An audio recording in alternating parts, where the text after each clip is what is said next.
कहवा में जनवे आशीरी रामा से कहवा मैं कन्हैया जी जनवे रे लाला कहवा में जनवे हनुमान से तीनों घरवा सोहर होला है। प्रेम से बोले कृष्ण कन्हैया लाल की। क्या बात है। कृष्ण जी का भी बहुत सारे यहाँ पे बैठे हुए हैं और हम चाहेंगे आप लोग ताली का साथ देते रहिएगा जब भजन स्टार्ट करेंगे तब। आइए म्यूजिक से जय हो। एक ताली हो जाए मीठी मीठी ताली के साथ। क्या बात है जी। जय हो। घर से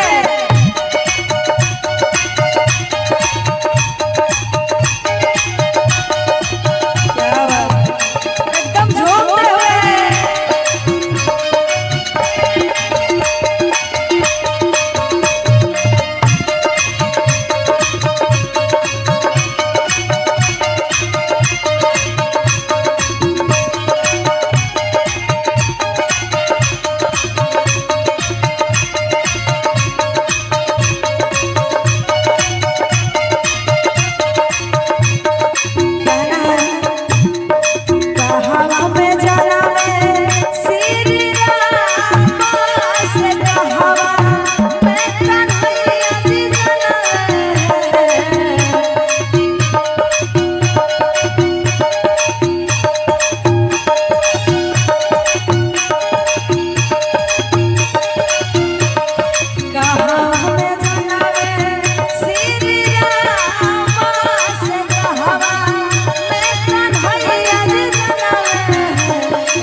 और इधर से आपको भी सुंदर चाहिए मेरा, इसलिए पुरस्कार लेके आ गया हमको लग रहा है। अरे इधर से किनको किनको चाहिए?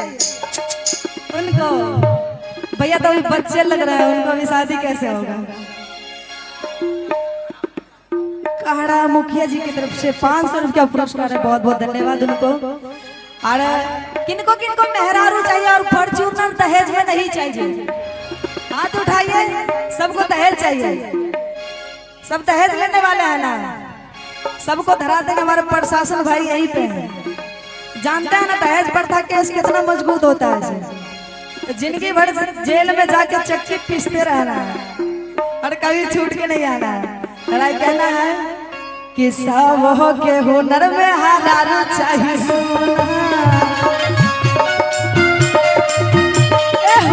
हो के हुनर में हालारू चाहिए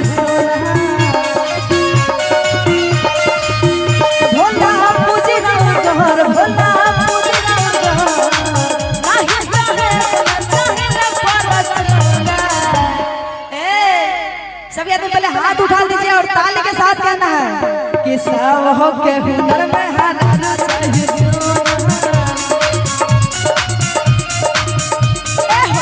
हो के हुनर में हालारू चाहिए।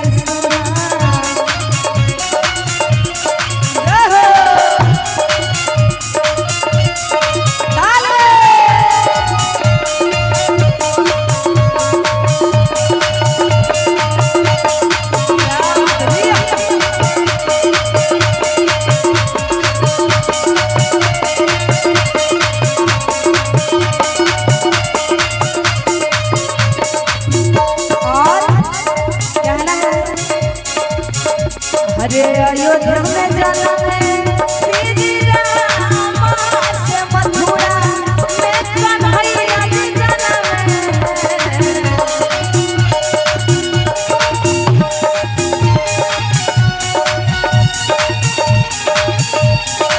अयोध्या में जाना है श्री राम से मथुरा में कन्हैया जी जाना है रे ला ला ला पर्वत पर जाना है हनुमान से भरवा सोहर होला है रे ला ला पर्वत पर जाना है हनुमान से भरवा सोहर होला है।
बड़ा प्यारा भाव है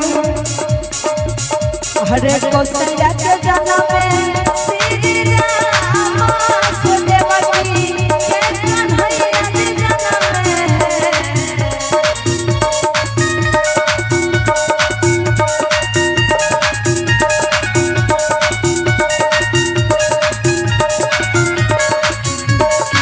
ये हमारे न्यू लक्ष्मी ज्वेलर्स सहारा कोटी विपिन सोनी जी की तरफ से 200 रुपये का पुरस्कार है। बहुत बहुत धन्यवाद उनको दिल से थैंक यू भैया आपको।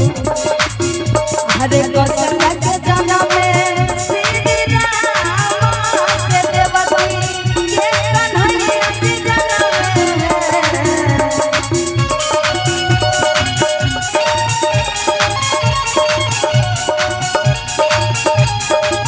रे ला ला ला रे ला ला ला के कन्हैया जाना में भरवा सोहर होला है रे ला ला ला सुने हनुमान से भरवा सोहर होला है रे ला ला ला पर्वत पर जाना है हनुमान से भरवा सोहर होला है। बोले कृष्ण कन्हैया लाल की। अरे ये एक सॉन्ग